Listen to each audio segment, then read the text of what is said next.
समग्र हिंदी के इस चैनल में आपका स्वागत है।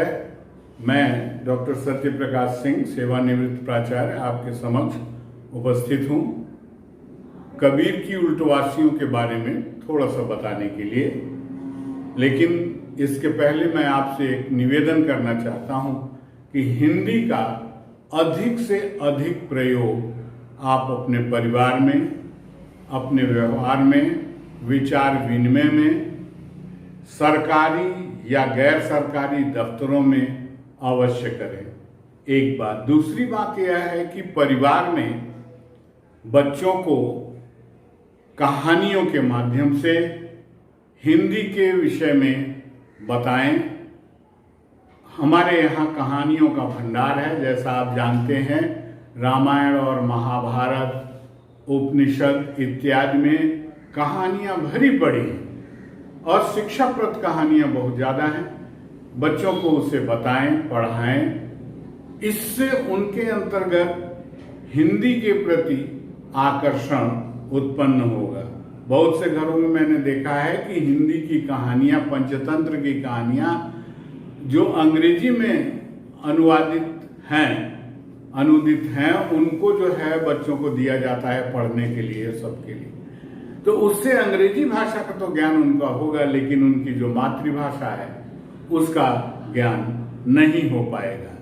इसलिए यह मेरा आग्रह है कि उन्हें हिंदी की कहानियाँ, चाहे कृष्ण लीला हो, चाहे पंचतंत्र हो, चाहे महाभारत की अन्य कहानियाँ हो, रामायण, राम और सीता, हनुमान से संबंधित हो, सब कुछ हिंदी में बताने का प्रयास करें। साथ ही एक बात और है, मैंने अंग्रेजी स्कूल की पुस्तकों में देखा है कि शुरू से ही हिंदी व्याकरण को इतना क्लिष्ट बना दिया जाता है, भेद विभेद करते करते इतना क्लिष्ट बना दिया जाता है कि हिंदी से स्वयं ही हाई स्कूल के बाद लड़के भागना शुरू कर देते हैं। कृपया ऐसा न करें। सरल से सरलतर व्याकरण बताएं, अगर बताने की आवश्यकता हो तो। क्योंकि व्याकरण तो 10वीं के बाद आप शुरू करेंगे या 9वीं से शुरू करेंगे तो भी बच्चे उसे जान जाएंगे, हिंदी से भागेंगे नहीं। नई शिक्षा नीति में मातृभाषा को बढ़ावा देने के लिए अनेक आदेश निर्देश दिए गए हैं।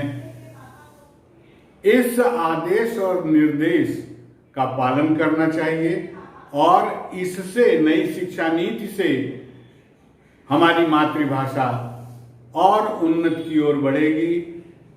समग्र भारत में हिंदी का विकास करने हेतु शिक्षा के अंतर्गत उनको शुरू से ही जोड़ा जा रहा है, प्रारंभ से ही जोड़ा जा रहा है। यह बड़ा ही स्तुत्य कार्य है, यह बहुत अच्छा कार्य है। आप लोग भी इसमें सहयोग करें। अब आगे आइए, उल्टवासियों के बारे में मैं आपको बता रहा हूं। कृपया बोर्ड देखें। समग्र हिंदी के अंतर्गत उल्टवासियां है, यह 18वां भाग है।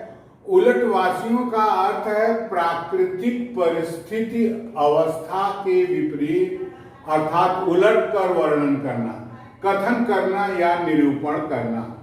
संतों, विशेषकर कबीरदास ने इस शैली का प्रयोग ब्रह्म या परमात्मा की अनुभूति की रहस्यात्मक अभिव्यक्ति में किया है। संतों के आध्यात्मिक संकेतों के ज्ञाता ही इसे आसानी से समझ सकते हैं। आगे कैसा क्या बात है? परमात्मा के गूढ़ रहस्यों की गूढ़ प्रतीकों के माध्यम से स्वाभाविक या प्राकृतिक क्रिया से उलटकर असंभव सी प्रतीत होने वाली स्थिति में अभिव्यक्त करना ही उल्टवासी काव्य की रचना का मुख्य प्रतिपाद्य है। एक उदाहरण से बात आपको समझ में आएगी। उदाहरण, पहले पुत्र पैदा हुआ तब पीछे माता।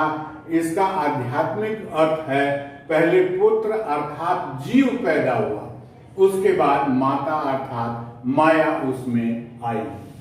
प्रतीकों का ऐसा प्रयोग है, उल्टा प्रयोग है कि सामान्य जन जिसको भक्ति की गूढ़ रहस्यात्मक ब्रह्म की स्थिति का ज्ञान नहीं है, जो निर्गुण ब्रह्म को नहीं जान पाता है, नहीं समझ पाता है, उसके जल्दी समझ में नहीं आए।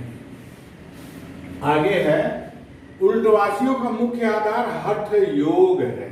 यह क्लिष्टता हठ योग के कारण भी है, जिसके द्वारा ब्रह्मानुभूति की जा सकती है।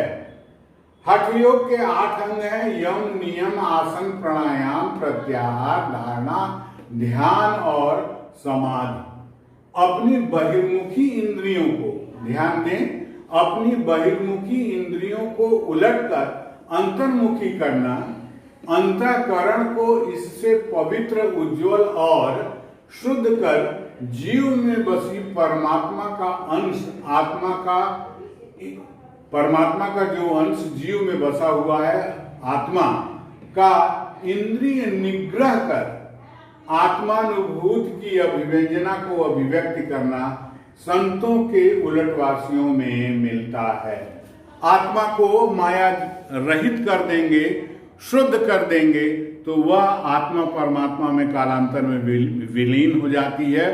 वह शरीर रहते हुए यदि वह शुद्ध हो जाती है तो वह परमात्मा में अवश्य विलीन होगी। अगली बात देखें,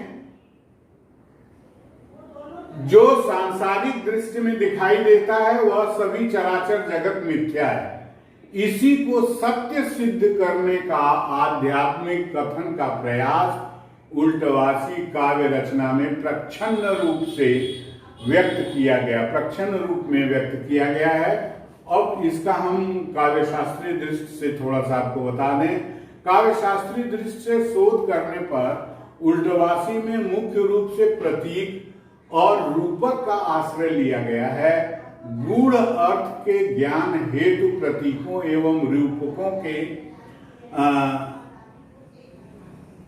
रूपकों के आध्यात्मिक अर्थ को जानना आवश्यक है। चमत्कार प्रधान वाणी में अद्भुत रस मिलता है।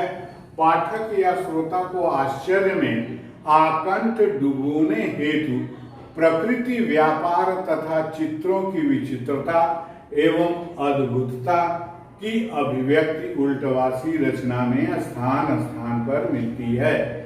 अलंकारों में रूपक, विरोधाभास, विरोधालंकार, विरोधाभास अलंकार, असंभव, विभावना, विशेषोक्ति, असंगत, विषम, विचित्र, अधिक, अन्योक्ति, व्याघात एवं अतिशयोक्ति आदि का शोध किया जा सकता है।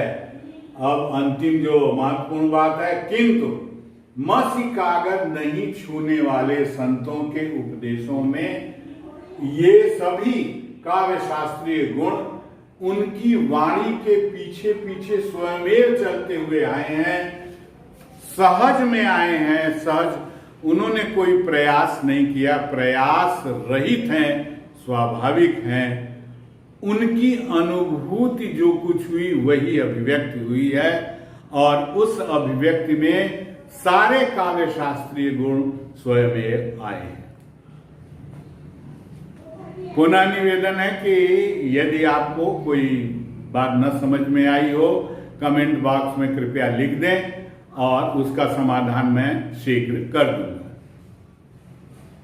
पुनः अंतिम बात जो निवेदन है वो ये कि अगर आपने सब्सक्राइब नहीं किया है तो कृपया सब्सक्राइब करें और शेयर करें तथा इसे लाइक करें। धन्यवाद।